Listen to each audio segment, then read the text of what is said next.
Tjena allihopa, välkomna till en ny video. Idag tänkte jag visa hur man gör en endurosväng, eller wheelie turn som jag kallar det. Och idag är jag fett snygg med mina såna här fina shorts ni vet och all möjlig skit. Jag har inte de vanliga kläderna på mig, jag har bara skydden för det är fett varmt. Innan jag startar igång själva videon och förklarar hur man gör, så kan ett väldigt hett tips vara att kolla min förra video där jag visar hur man stegrar.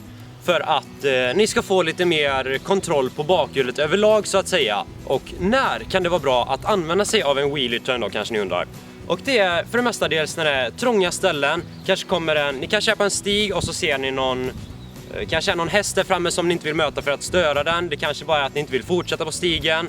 Eller om ni är på något trångt ställe i skogen, kan det vara väldigt effektivt att bara dra upp den på bakhjulet och lägga ner den på andra sidan. Jag har en liten fusklapp här med mig också, eller manus snarare, så att jag ska säga allting korrekt och så va. Och den här videon kommer bestå av typ 4 delar. Del 1 är hur du får upp den på bakhjulet. Del 2 är hur du håller dig kvar på bakhjulet uppe med den ena foten i marken som man gör i wheelie turns. Och del 3 är hur du tränar fram till wheelie turnen så att säga. Och del 4 då, det är hur du gör hela wheelie turnen. Från dess att du kan allting till att du faktiskt utför det. Så del 1 då, hur du får upp den. Det är dragläge, det är fjädring och det är däckgrepp alltså. Däckfästet i marken. För att få upp den snabbt, lätt och odramatiskt så behöver du kunna använda fjädringen på rätt sätt. Du behöver kunna dragläget för att få upp den. Och du behöver ha bra däckfäste eller vad man nu ska säga såklart. Och vad är dragläge då, kanske vissa undrar, om inte alla vet det. Det är då när gas möter koppling kan man säga. När du håller in kopplingen alltså, här är vi kopplingen. Håller in den, sen släpper du ut den samtidigt som du har gas och du känner att hojen börjar rulla iväg. Och dragläget behöver du kunna så att du får upp den, som sagt, snabbt, lätt och odramatiskt. För om du gasar för mycket, då kommer du bara spinna och då kommer du inte upp liksom. Eller så kommer du upp, men du kommer upp väldigt snabbt och odramatiskt. Så därför är det väldigt bra att ligga på dragläget hela tiden, hela vägen upp liksom. Och en annan sak som är viktig, det är även fjädringen för att du ska komma upp snabbt och lätt. Du ska liksom trycka ner fjädringen, så, trycka ner den, samtidigt som du sen släpper ut kopplingen och gasar, får med dig dragläget liksom.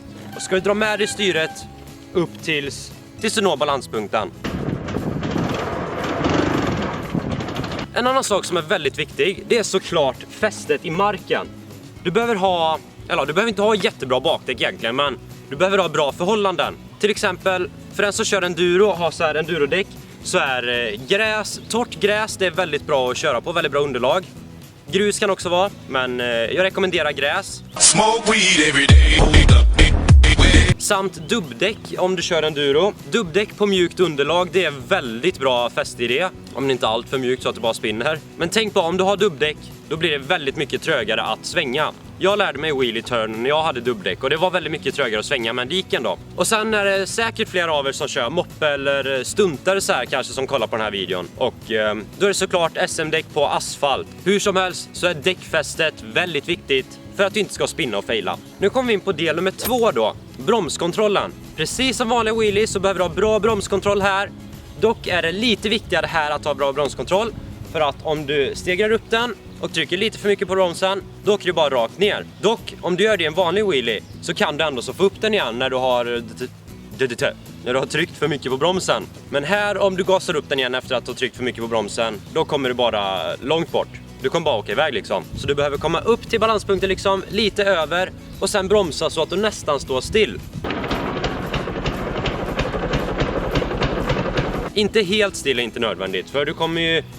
Ja, du måste falla lite tillbaka så att du kan gasa och få runt själva wheelie-turnen.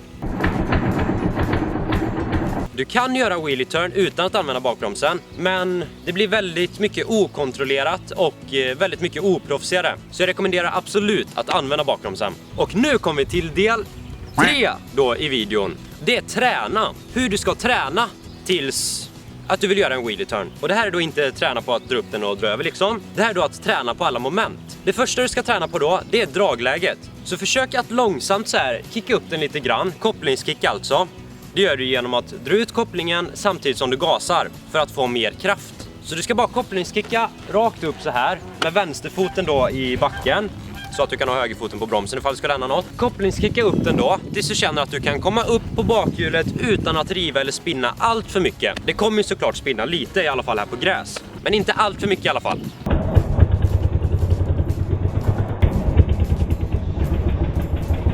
Steg 2 i träningen då, det är att kopplingskicka som du gjorde förut, men samtidigt som du flyttar framhjulet lite i sidled.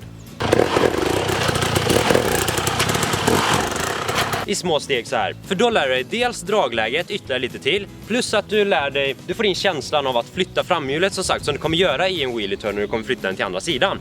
Och om du lär dig att bara flytta framhjulet så här, hoppa lite så här, då är det väldigt bra framsteg helt enkelt. Och allting som du gör, allting som har med wheelie turn att göra egentligen, är alltid lättast att göra i uppförsbacke. För om du gör det i nedförsbacke, då får du för mycket fart, det blir väldigt mycket mer okontrollerat. Men gör du i uppförsbacke, då har du liksom, uppförsbacken bromsar ju hojen. Så då behöver du mindre fokus på bromsen. Du behöver fortfarande lite bromskontroll och sånt här. Eller lite, du behöver det. Men inte lika mycket. Om du gör det i nedförsbacke så behöver du väldigt mycket mer bromskontroll faktiskt. Så öva på det i uppförsbacke. Steg 3 i träningsmomenten då är att lära känna bakbromsen. Och i min stegra-video som jag berättade om förut, där visar jag hur du kan lära känna bakbromsen. Men en kort förklaring är att helt enkelt bara stegra upp hojen och bromsa ner den några gånger. Stegra upp och bromsa, stegra upp och bromsa. Och försök att komma högre upp hela tiden och bromsa. Försök gärna nå balanspunkten.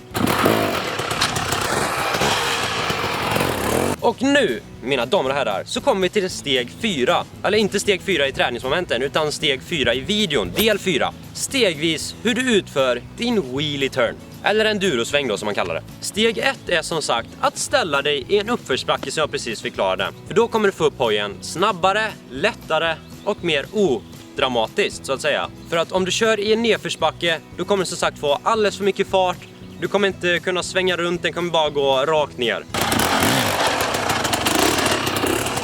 Steg 2, det är då att kör allting i en och samma svepa liksom. Du ska spänna ihop fjädringen, kopplingskicka upp den samtidigt som du rycker i styret, komma upp till balanspunkten, bromsa den och försöka svänga runt den. Och vi tar därifrån tills att du har kommit upp och lyckas bromsa den så att den står still där. När du har kommit upp och fått den till balanspunkten så här, då är det väldigt viktigt att du drar in kopplingen. För annars kommer ju den fortsätta vilja driva så att du kommer bara stegra över. Så när du kommer upp till balanspunkten, dra in kopplingen och försök nästan stanna där. Och nu när du står där på balanspunkten helt enkelt, så behöver du komma runt också. Och det gör du genom att gasa lite försiktigt samtidigt som du lutar dig relativt mycket bakåt. För när du gasar och lutar dig bakåt, då kommer hojen automatiskt ledas runt dig typ. Men tänk bara på att när du är på bakhjulet, då är gasen väldigt mycket hetsigare, den är väldigt mycket känsligare. Så minsta lilla gasande kan göra väldigt mycket. Men det tränar du in som sagt, så det är bara att öva så får du in det. Och ibland kan även svängen bli större än du tror. Alltså större radie eller vad man nu säger. Så då kan det bli ibland att du får hoppa med vänsterfoten så här att du inte kan ha den still hela tiden.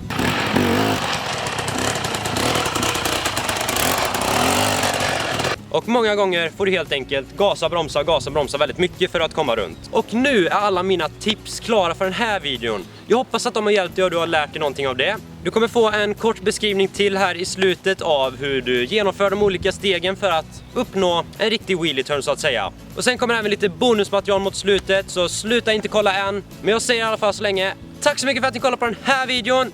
Gilla, kommentera, prenumerera på kanalen, så syns vi i nästa video. Hej då!